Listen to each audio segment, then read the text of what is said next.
we have Dr. Ramdas Sampan. He is a legal advisor of Anand Vilayat Senior Citizen Home Project. And I request Sampan sir to talk about few things about this Anand Vilayat project. What is sir? Namaskaram andarki. Na peru Advocate Dr. Ramdas Sampan. I am a Bombay High Court advocate since many decades, and also the legal advisor to Honorable Governor of Maharashtra, and also legal advisor to the Anand Vilayat project. I am associated with this project right from the beginning. I think more than 10 years back. हे सगळं idea जी आहे ते जगनबाबूंनी conceive केलेलं आहे आणि त्यांनी आपल्या त्यांच्या काही बाहेरच्या मित्रांना गोळा करून 10 वर्षापासून एक आनंद विलायत गोल्ड एज होम स्टार्ट करण्यासाठी खूप प्रयत्नांची पराकाष्ठा करून त्यांनी जमीन विकत घेतली सुधागड येथे आणि त्याच्यानंतर दुसरी जमीन विकत घेऊन काय उपयोग आहे. जमिनीचं ते शेतजमीन असते, त्या शेतजमिनीचं कन्व्हर्शन एनएमध्ये करावं लागतं आणि हे हिल स्टेशन प्रोजेक्टमध्ये reservation land hill station project खाली येत असल्यामुळे त्याच्यामध्ये अनेक अडथळे होते. तरी सुद्धा अनेक अडथळे त्यांनी वेळोवेळी पाठपुरावा म्हणजे रायगडचे जिल्हाधिकारी एडीटीपी ऑफिस आणि सगळीकडे पाठपुरावा करून स्वतः प्रयत्न करून त्यांनी आनंद विलायत प्रोजेक्टचं बांधकाम परवानगी नुकतंच घेतलेलं आहे. आता याच्यामध्ये जमिनीची किंमत, बांधकामाची किंमत आणि हे सगळं परवानगी घेण्यासाठी खूप मोठ्या प्रमाणावर खर्च आलेला आहे. त्यांनी तरी सुद्धा न बघता त्यांनी त्याच्यातनं पैसे गोळा करून गव्हर्नमेंटचे टॅक्सेस लाखो रुपये गव्हर्नमेंटचे टॅक्सेस जवळजवळ 43 लाख रुपये त्यांनी टॅक्स वगैरे बांधकाम परवानगी प्रीमियम हे सगळं पे केलेलं आहे आणि आता परवानगी मिळवलेली आहे.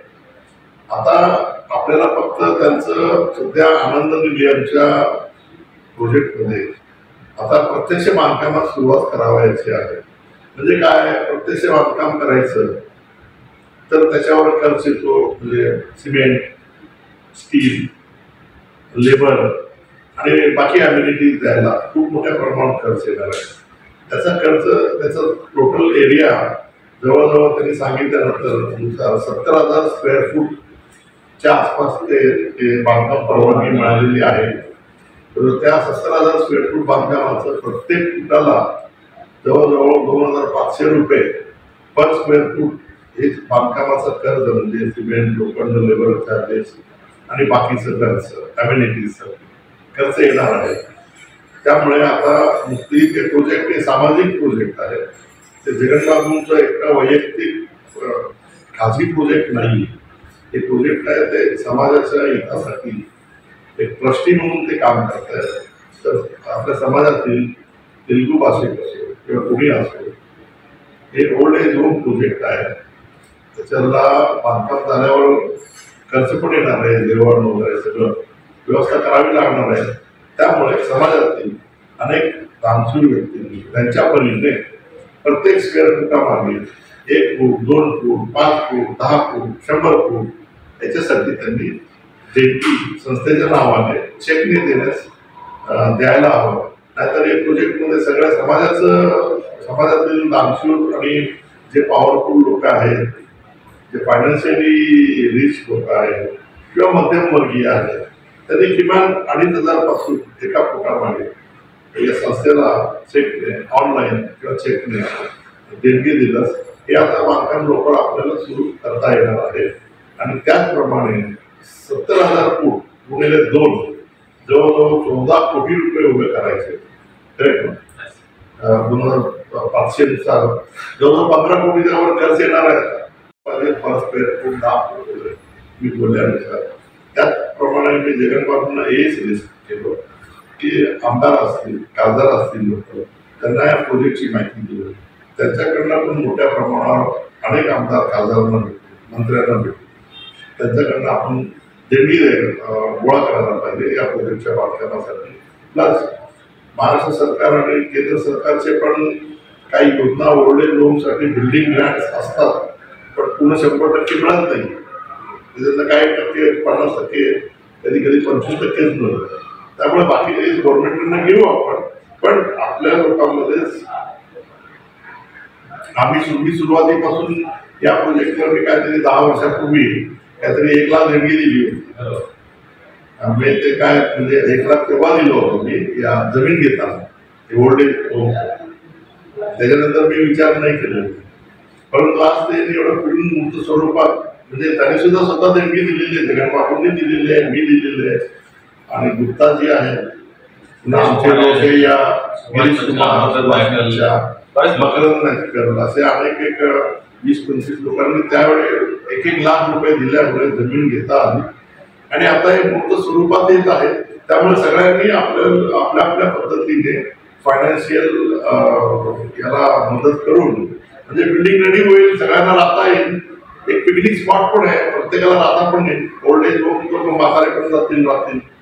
आपण फॅमिली सोबत एखादा गेस्ट हाऊस टाईप बांधून तिथं राहू शकतो. म्हणजे काय आपल्याला जास्त खर्च नाही येणार. मग आपण देणगीदार असल्यामुळे आपल्याला तिथं राहायला हॉटेलमध्ये गेलं की 2-4-5 हजार रुपये जातात. तिथं आपल्याला नॉमिनल 500-500 रुपयामध्ये आपल्याला राहण्याची व्यवस्था होईल. हिल स्टेशनवर, ताळगाव हिल स्टेशन, सुधागड पालीजवळ. त्यामुळे सगळ्यांना माझी विनंती आहे की त्यांनी जास्तीत जास्त या प्रोजेक्टला सहकार्य करून ते यशस्वी करण्यात भागीदार व्हावं अशी माझी नम्र विनंती आहे. धन्यवाद. Sir thank you. ही जागा ताळगाव गावात आहे, मुंबई पुण्याच्या मध्ये आहे, म्हणजे 3 तासाच्या अंतरावरती आहे. जे फाउंडर मेंबर आहेत, जे लाईफ मेंबर आहेत, त्यांना तिकडे त्यांच्या नावाने त्यांच्या मेंबरशिपच्या खाली भेट असणार, पण ते तुम्ही स्वतः वापरू शकता किंवा दुसऱ्याला मदत पण करू शकता.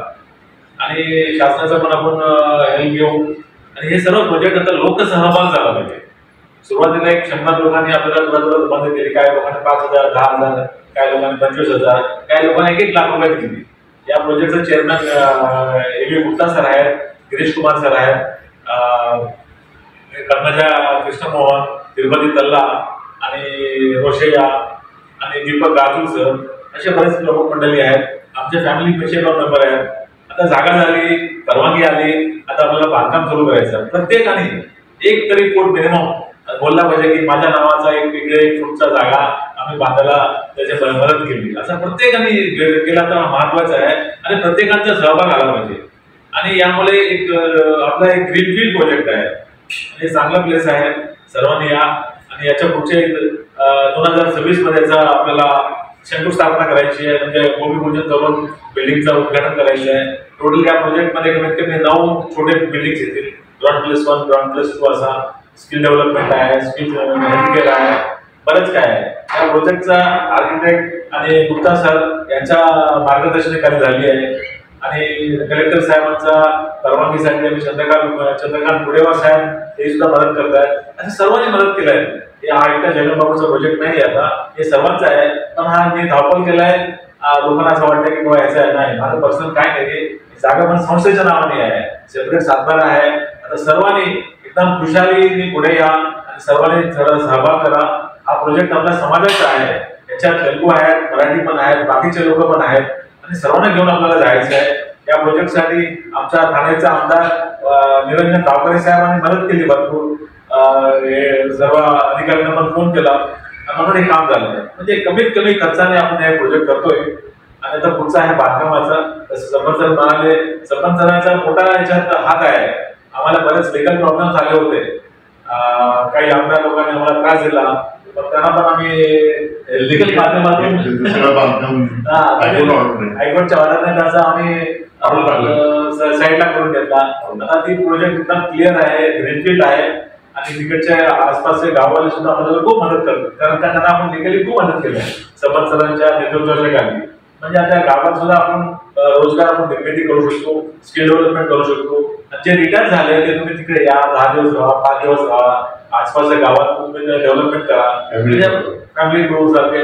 आता बरेच मुलं बाहेरगावी असतात, तुम्ही परदेशी असतात, तुम्ही पुढे या. आणि हे सर्व आपल्या समाजाचा एक प्रोजेक्ट आहे, असे ग्रीनफील्ड प्रोजेक्ट आहे. आणि आपण सर्वांनी मदत करा आणि काहीतरी आपण करू शकतो की बाबा आपण काहीतरी नवीन केलंय. समज sir, thank you very much. Thank you. आपला लेफ्टनचं सेंटर आहे, ते ठाण्याला नवीन ऑफिस ओपन केलंय. आणि ट्रेनिंग सेंटर आहे, सर्व विषय आहे आपल्याकडे. सर्वांनी या आणि सपोर्टर्स. Thank you very much. जय हिंद, जय महाराष्ट्र.